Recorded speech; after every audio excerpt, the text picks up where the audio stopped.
Hello everyone, happy Sunday সবাইকে। তো যাই হোক, আজকে হ্যাঁ ঠিক ধরেছেন, আমি বড় বড় আলু কাটা দেখেই অনেকেই বুঝতে পেরেছে একদম আমি বানাচ্ছি বিরিয়ানি। তো বিরিয়ানি প্রসেস চলছে, এদিকে আমি পেঁয়াজ বেরেস্তা ভেজে নিয়েছি। তো যাই হোক বন্ধুরা, সবাইকে আমি বলে দিই, প্রসেসগুলো তো একে একে হচ্ছে, নিশ্চয়ই দেখে বুঝতে পারবে। সবার আগে আমি বলে দিই, আমি রিম্পা ফ্রম ওয়েস্ট বেঙ্গল, থাকি ব্যাঙ্গালোর।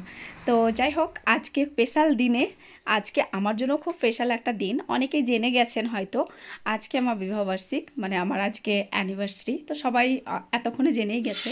তো অ্যানিভার্সারি বলে কথা, একটু বিরিয়ানি স্পেশাল হবে না? তাই কখনো হয় কি বন্ধুরা, তাই না? কি বলেন আপনারা?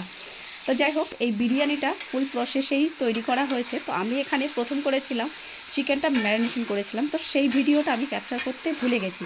তো যাই হোক, ম্যারিনেশনটা আমি পরে আবার দিয়ে দেবো। সবটাই হোমমেড মশলা, যেমন হয় আর কি, আদা, জিরে, রসুন, পেঁয়াজটা বেরেস্তা করে নিয়ে, আর বাকি মশলাটা তো আমি একটু রোস্টেড করে বানিয়েছি। তো অন্য সময় আমি লিঙ্কে দিয়ে দেবো।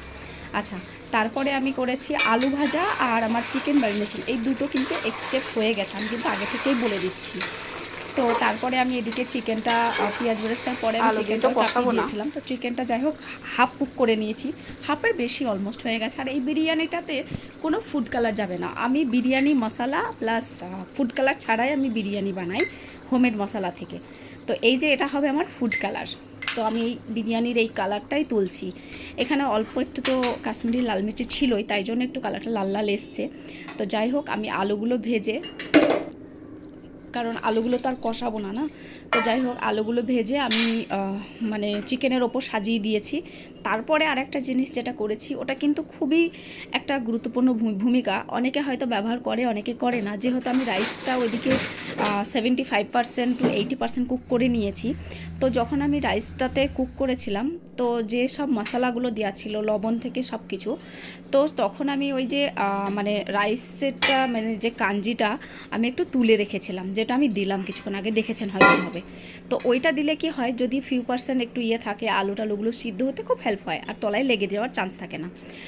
আর তারপরে আমি ভাতগুলো ওপর দিয়ে ভালো করে সুন্দর করে সাজিয়ে দিলাম। আর বাসমতি চালটা একটু খেয়াল রাখতে হয় যাতে ভেঙে না যায়, আর একটু কম কুক করাটাই বেটার। আর আমি সবসময় 2 ঘন্টা ভিজিয়ে তারপরেই করি। তো যাই হোক, এটাই ছিল আমার ফুল প্রসেস। আর আর্ধেক তো আমি এখানে সব কিছু ম্যারিনেশন জিনিসগুলো দিয়েছি, আর্ধেকটা রেখেছি একদম ওপরে দেওয়ার জন্য।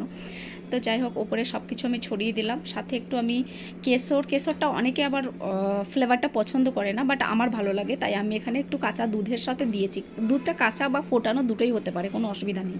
তো আমি বেশিরভাগ যখন যেটা হাতের কাছে অ্যাভেলেবেল থাকে তখন সেটা আমি করে নিই। তো যাই হোক, এটা লাস্ট লেয়ার, আমি একটাই লেয়ার দিয়েছি, কারণ এখানটা অনেকটাই বড় আর বেশি কোয়ান্টিটি ছিল। তো আমি এখানে 1 কেজি রাইস, 1 কেজি চিকেনের বিরিয়ানিটা বানিয়েছি।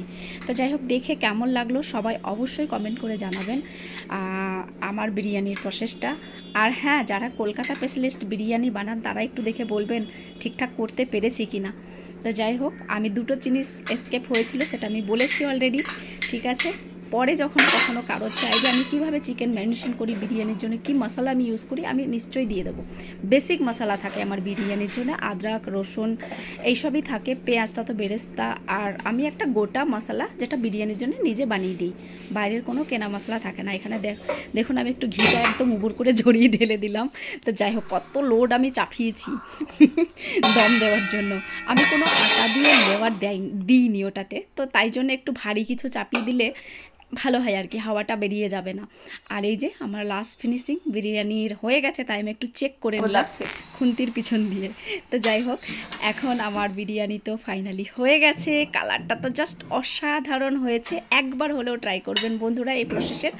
যাই হোক, আমার এই ভিডিওটা আপনাদের কেমন লাগলো সবাই অবশ্যই কমেন্ট করে জানাবেন। তো অনেক উৎসাহ পাওয়া যায়, তাই না, কমেন্ট থেকে। তো আমি চেষ্টা করব আরও নতুন নতুন কিছু নিয়ে আসার জন্য। সবাই ভালো থাকবেন, সুস্থ থাকবেন, টাটা।